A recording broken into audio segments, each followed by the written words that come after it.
धीरे धीरे हम लोग डिजिटल युग में प्रवेश कर चुके हैं और आपने वो दौर बहुत अच्छे से देखा होगा। ये तमाम बातें हम इस पर डिस्कस करेंगे, लाइफस्टाइल में क्या चेंजेस हम ला सकते हैं, बीमारियां क्या होती हैं और उन बीमारियों को आयुर्वेदिक पद्धतियों में रहते हुए हम कैसे दूर कर सकते हैं और बचने के लिए उपाय क्या कर सकते हैं। तमाम बातें करेंगे। उससे पहले जो दर्शक पहली बार आपको देख रहे हैं, आपको सुन रहे हैं, उनके लिए थोड़ा सा अपना बैकग्राउंड बताइए कि आयुर्वेद को लेकर के आपकी जिज्ञासा कैसे बढ़ी और कैसे इस फील्ड में आपने काम करना शुरू किया।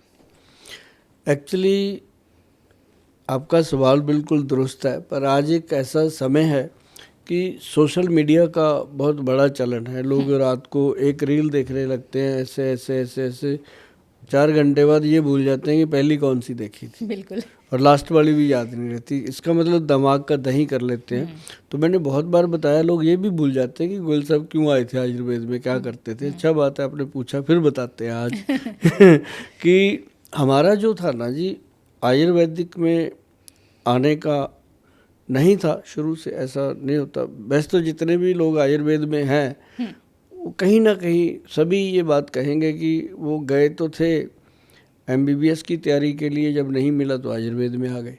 अच्छा। तो हमने कोई ऐसा नहीं था, हमारा ना हमें वो था ना ये था, लेकिन हेल्थ के लिए था कि देश के अंदर कुछ ऐसा हो कि जिससे ना हेल्थ अच्छी हो। क्योंकि हमने बचपन से ही देखा था कि लोग बीमारियों से इतना जूझ रहे हैं कि डॉक्टर के पास जाते थे, डॉक्टर दवाइयाँ देते थे। लेकिन हमने वो दौर जब देखा है तब इतनी दवाइयाँ भी नहीं होती थी मैडम, ना इतने शराब के ठेके होते थे, ना ही इतने ज़्यादा जंक फूड होते थे। वो नॉर्मल लाइफ होती थी, तो इतनी दवाइयाँ नहीं खाते थे लोग।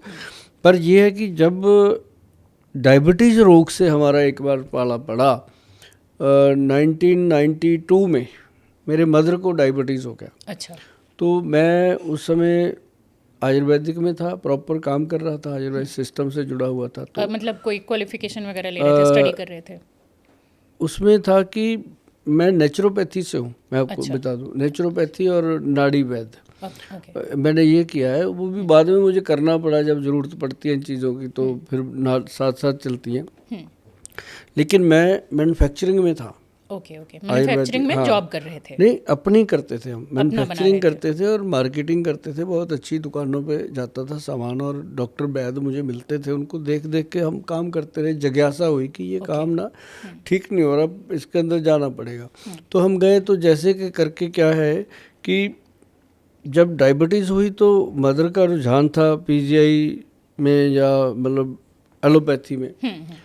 जब हमने 5-6 महीने किया तो बात वहीं की वहीं, कभी शुगर 200 से ऊपर, कभी 200 से नीचे, कभी मतलब कोई समाधान नहीं था।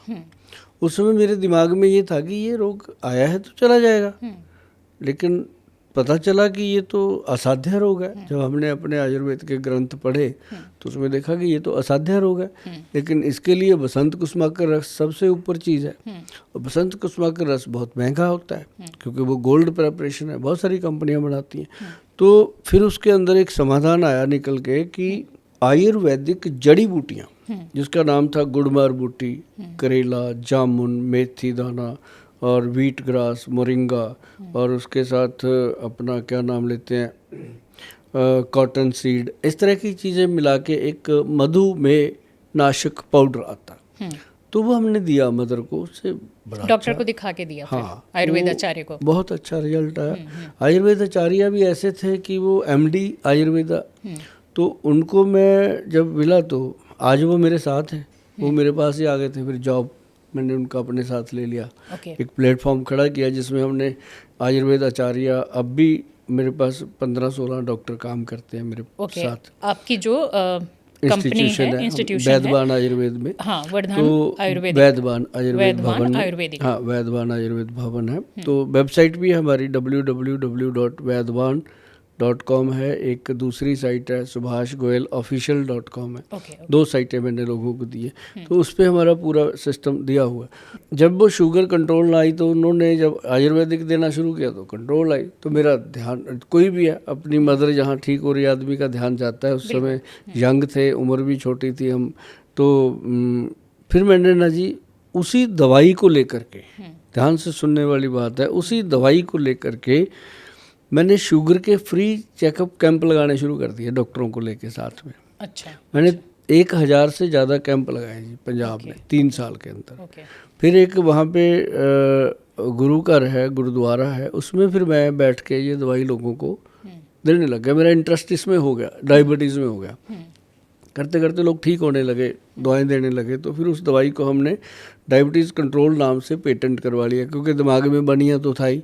अच्छा, तो वो पहले से पेटेंट नहीं था, यानी पहले की दवा बनी हुई नहीं थी? हाँ, नहीं, वो हमने अपनी कंपनी में पेटेंट कराया। अच्छा, और पहली बार उसको बनाया आप ही लोगों ने? बनाया, तो वो अब तक वो प्रोडक्ट जिंदा है। अच्छा, और वो किस बेस पर बना था, यानी कि उस प्रोडक्ट का सिस्टम जो आप लोगों ने बैकअप लिया था? Powder form. हाँ, नहीं, फॉर्म नहीं। जैसे कि किसी भी दवा के जो इंग्रेडिएंट्स होते हैं उनको बनाने के लिए जो जिस पद्धति को हम फॉलो करते हैं, वो जो फॉर्मूला था वो कहाँ से लिया था? वो ग्रंथ का फार्मूला होता है। हाँ, मतलब वही कौन से ग्रंथ का? सार संग्रह, आयुर्वेद सार संग्रह का फार्मूला है ये। मतलब वो उसी से पेटेंट होता है, तभी उसकी वो मिलती है कि कितने लोगों को दिया, फिर वो कैंप दिखाए गए, कितने लोग, वगैरह लेना पड़ता है, सारा लेना पड़ता है। तो वो हमारी फार्मेसी रही है अम्बाला में अभी भी। तो इसका ना जी चलते चलते चलते चलते फिर कारवा जुड़ा। फिर इतने डॉक्टर, इतने वैद्य काम किए, तो अब अपना कोई 400 के करीब प्रोडक्ट है अलग अलग। ओके। तो एक बड़ा यूनिट बना, बनते बनते तो लोगों का इंटरेस्ट हुआ, लोगों ने हमारी बातें सुनी, समझ आई, तो आज पूरा देश अपने साथ जुड़ा हुआ है। देश क्या, विदेश भी, जहाँ जहाँ कोई अपना इंडियन बैठा है वो मेरे साथ जुड़ा हुआ है।